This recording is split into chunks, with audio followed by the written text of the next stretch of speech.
एक मजेदार सिचुएशन से शुरू करते हैं। सोचिए एक जमीन है जिस पर कोई परिवार मतलब पीढ़ियों से रह रहा है, खेती कर रहा है, उसे अपना घर मानता है। लेकिन जो सरकारी कागज हैं उनमें उस जमीन का मालिक कोई और है, कोई जो शायद शहर में रहता है और उसे अपनी जमीन की कोई सुध ही नहीं है। सही बात है, ऐसा होता है। तो सवाल ये है कि क्या सालों तक वहां रहने से वो परिवार कभी उसका कानूनी मालिक बन सकता है? यहीं पर एंट्री होती है एक बड़े ही मतलब अजीब और दिलचस्प कानून की, जिसे कहते हैं एडवर्स पोजेशन या प्रतिकूल कब्जा। आज इसी की तह तक जाएंगे। ये कानून आखिर है क्या भला, भारत में ये काम कैसे करता है, और सबसे जरूरी इस पर सुप्रीम कोर्ट का रुख क्या है। हमारे पास जो स्रोत है वो कुछ अदालती फैसलों और कानूनी सिद्धांतों का निचोड़ है जो इस उलझे हुए टॉपिक को सुलझाने में हमारी मदद करेंगे। हाँ, और इसे कानून का एक बड़ा ही दिलचस्प विरोधाभास कह सकते हैं। एक तरफ है कागज के मालिक जिनके पास रजिस्ट्री है, सारे दस्तावेज हैं। बिल्कुल। और दूसरी तरफ है जमीनी हकीकत, जहां कोई और उस जमीन को दशकों से अपनी मानकर इस्तेमाल कर रहा है। ये कानून इस बात को मानता है कि अगर असली मालिक सालों साल तक अपने हक पर सोता रहे तो कानून भी एक सीमा के बाद उसकी मदद नहीं करेगा। अच्छा। ये स्थापित नियमों का एक बहुत बड़ा अपवाद है और इसीलिए ये इतना पेचीदा और जरूरी भी है। ये तो बड़ा अजीब सा कानून लगता है। मतलब किसी और की जमीन आपकी हो सकती है, लेकिन इतना आसान भी नहीं होगा, है ना? नहीं, बिल्कुल भी नहीं। कोई ना कोई तो पेच होगा इसमें। शुरुआत कहाँ से होती है? समय से। बिल्कुल। पहला और सबसे बड़ा पेंच है समय का, और कानून यहाँ दो बिल्कुल अलग अलग टाइमलाइन बताता है। ओके। ये इस बात पर निर्भर करता है कि जमीन किसकी है। अगर जमीन निजी है, मतलब किसी व्यक्ति या प्राइवेट कंपनी की, तो दावेदार को यह साबित करना होगा कि वो उस जमीन पर 12 साल से ज्यादा समय से लगातार काबिज है। 12 साल, ये तो बहुत लंबा समय है। मतलब एक पूरी तपस्या जैसी हो गई। और अगर अगर जमीन सरकार की हो तो? तब तो ये और भी मुश्किल होगा। हाँ, बहुत ज्यादा मुश्किल। सरकारी जमीन के मामले में कानून सार्वजनिक संपत्ति को बहुत गंभीरता से लेता है। यहाँ पर दावेदार को 30 साल से ज्यादा का कब्जा साबित करना होता है। 30 साल? हाँ, सोचिए, एक पूरी पीढ़ी का समय। लेकिन यहाँ एक बात गांठ बांध लेनी चाहिए। ये 12 या 30 साल की समय सीमा पूरी करना तो बस पहली शर्त है। ये अपने आप में मालिकाना हक नहीं देता। अच्छा। ये तो बस उस दरवाजे की चाबी है जिसके पीछे असली परीक्षा इंतजार कर रही है। अच्छा, तो यहाँ से बात और दिलचस्प होती है। मतलब सिर्फ 12 या 30 साल तक किसी जगह पे रहना काफी नहीं है। अगर ऐसा होता तो हर किराएदार या केयर टेकर मालिक बन जाता। बिल्कुल सही। तो फिर कब्जे की नीयत और तरीका कैसा होना चाहिए? हमारे स्रोत बताते हैं कि इसकी 4 बहुत सख्त शर्तें हैं। हाँ, और ये 4 शर्तें ही इस कानून का दिल है। इन्हें 4 ताले वाली तिजोरी समझ लीजिए। एक भी ताला नहीं खुला तो आपको कुछ नहीं मिलेगा। ओके, तो पहला तागा। पहली शर्त है लगातार कब्जा, कंटिन्यूअस पोजेशन। इसका मतलब है कि आपका कब्जा उन 12 या 30 सालों के दौरान एक दिन के लिए भी नहीं टूटना चाहिए। एक दिन के लिए भी नहीं? हाँ, ऐसा नहीं कि आप कुछ साल रहे, फिर गांव चले गए और फिर वापस आकर कहने लगे कि मैं तो यहीं था। वो तारतम्यता, वो निरंतरता बहुत जरूरी है। ठीक है, ये तो समझ आता है, लगातार कब्जा। या अब दूसरा ताला कौन सा है? दूसरा ताला है खुला कब्जा, ओपन पोजेशन। आपका कब्जा चोरी छिपे नहीं होना चाहिए। मतलब ये खुल्लम खुला पूरी दुनिया के सामने होना चाहिए। सबको पता होना चाहिए कि आप उस जमीन का इस्तेमाल कर रहे हैं। अच्छा, मतलब ऐसा नहीं हो सकता कि आप किसी के बड़े से फार्म हाउस के पिछवाड़े में एक छोटा सा तंबू लगाकर 12 साल रह लें और फिर दावा करें। हाँ हाँ हाँ, बिल्कुल। आपका कब्जा ऐसा होना चाहिए कि मालिक अगर कभी अपनी जमीन देखने आए तो उसे आंख पर पट्टी भी बंधी हो तब भी पता चल जाए कि यहाँ कोई और रह रहा है। आपने क्या बढ़िया उदाहरण दिया, बिल्कुल यही बात है। स्रोत भी यही कहते हैं। जैसे उस जमीन पर घर बना लेना, 4 दीवारी खड़ी कर देना या खेती करना, ये सब खुले कब्जे के मजबूत सबूत हैं। ये ऐसे काम हैं जिन्हें आप छुपा नहीं सकते। ठीक है, कब्जा लगातार हो और सबको दिखे। अब तीसरा और शायद सबसे जरूरी पेंच आता है मालिक की मर्जी का। बिल्कुल।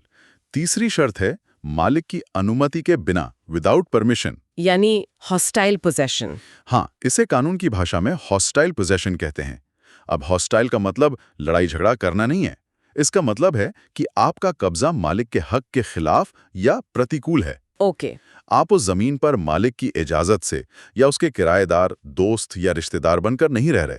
आप उस पर ऐसे रह रहे हैं जैसे आप ही उसके मालिक हों और असली मालिक कोई है ही नहीं। तो अगर मालिक एक अच्छा इंसान है और उसने आपको सिर्फ इंसानियत के नाते रहने दिया, तो आप 50 साल बाद भी दावा नहीं कर सकते। कभी नहीं, क्योंकि उस मामले में आपका कब्जा अनुमति से है, प्रतिकूल नहीं।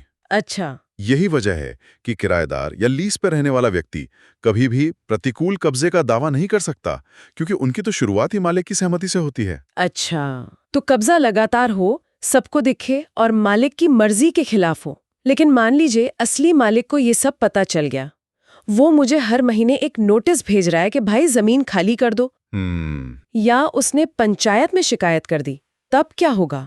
आपने बिल्कुल सही नस पकड़ी। यही है हमारी चौथी और आखिरी शर्त, बिना किसी रुकावट के कब्जा, अनअपोज्ड पोजेशन। इसका क्या मतलब हुआ? इसका मतलब है कि उन 12 या 30 सालों के दौरान असली मालिक ने आपको हटाने के लिए कोई कानूनी कार्रवाई नहीं की।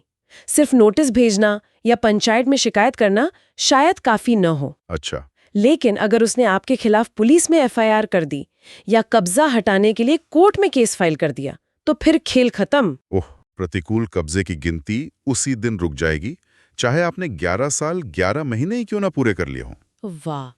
तो अगर इन चारों शर्तों को एक साथ देखें, लंबा, लगातार, खुला, विरोधी और बिना किसी कानूनी रोक-टोक के कब्जा, तो कानून ये मान लेता है कि असली मालिक को अपनी संपत्ति की कोई परवाह ही नहीं थी। सही पकड़ा। वो सच में अपने अधिकारों पर सो रहा था। बिल्कुल सही।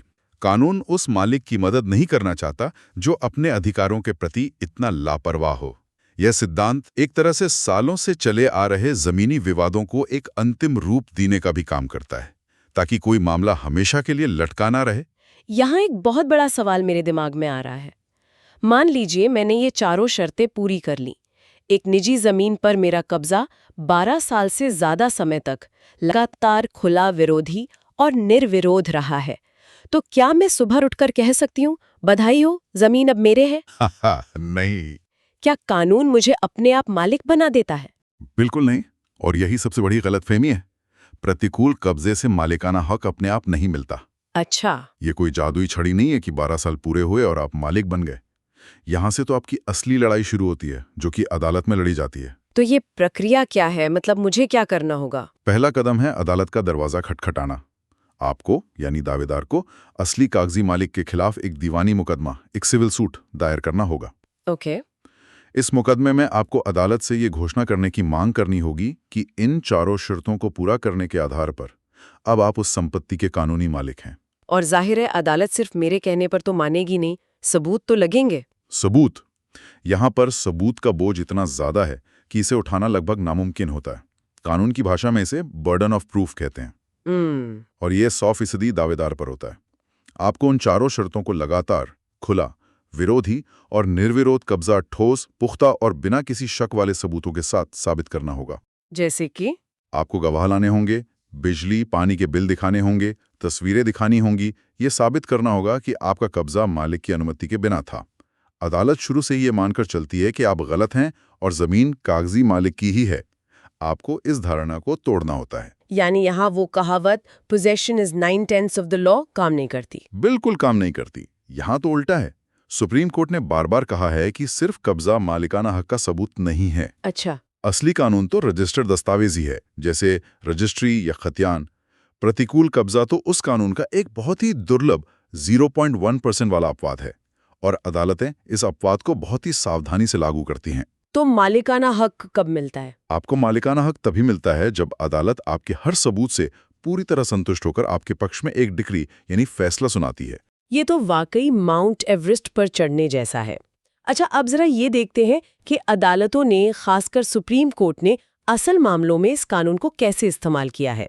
कुछ असल केस सुनने से शायद तस्वीर और साफ हो। हाँ, अदालती फैसले ही इस कानून की आत्मा है। एक बहुत ही सीधे साधे उदाहरण से शुरू करते हैं। ब्रिज नारायण शुक्ला बनाम सुदेश कुमार 2024 का हालिया मामला। इसमें कोर्ट ने एक बहुत ही बुनियादी बात को फिर से दोहराया कि कोई किराएदार या पट्टे पर जमीन लेने वाला, मतलब लेसी, कभी भी अपने मकान मालिक के खिलाफ प्रतिकूल कब्जे का दावा नहीं कर सकता। क्यों?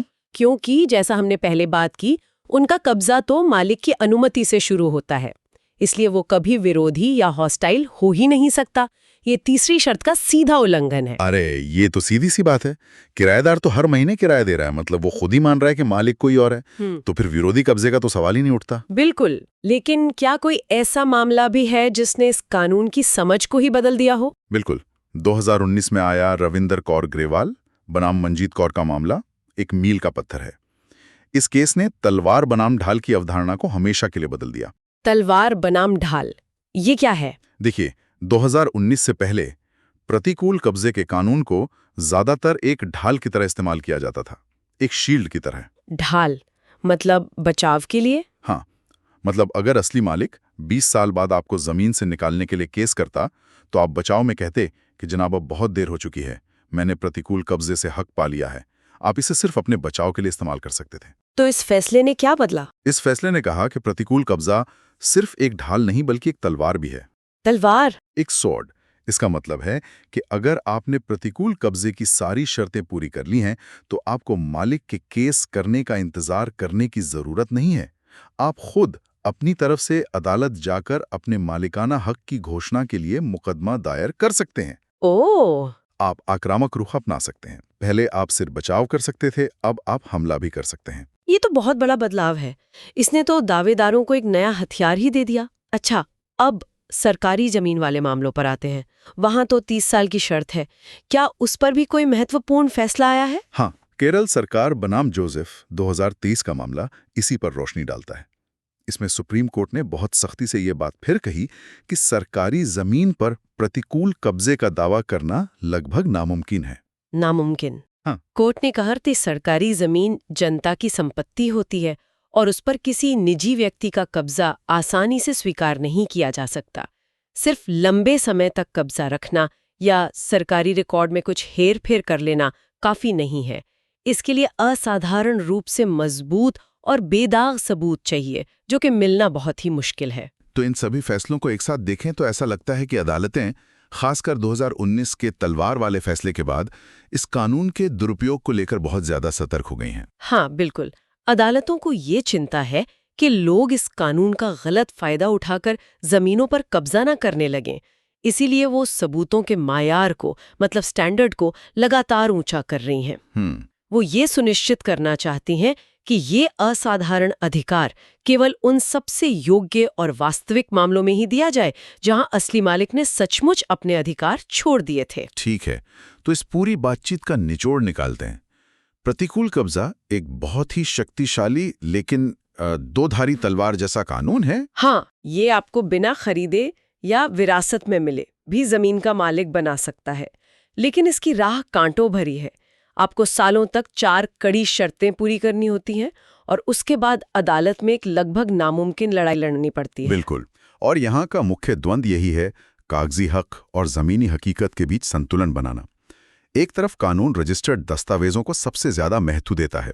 सही बात है। लेकिन दूसरी तरफ वो इस हकीकत को भी नजरअंदाज नहीं कर सकता कि कोई व्यक्ति पीढ़ियों से एक जमीन पर रह रहा है और मालिक ने कभी पलट कर देखा भी नहीं। असल में ये कानून एक बहुत पुरानी कहावत को सच करता है, कानून भी उन्हीं की मदद करता है जो अपने हक के लिए जागते हैं। सुप्रीम कोर्ट के हालिया फैसले इस कानून को और सख्त बना रहे हैं ताकि इसका दुरुपयोग ना हो। ये एक ऐसा कानून है जो रहेगा, लेकिन इसका इस्तेमाल करना लगातार मुश्किल होता जाएगा। और जाते जाते एक सवाल छोड़ जाते हैं।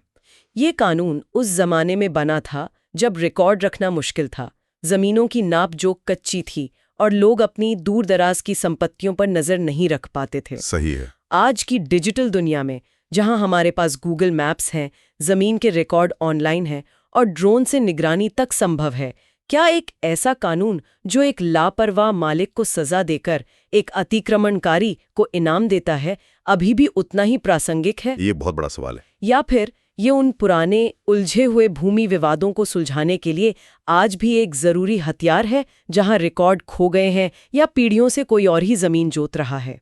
इस पर सोचना जरूरी है।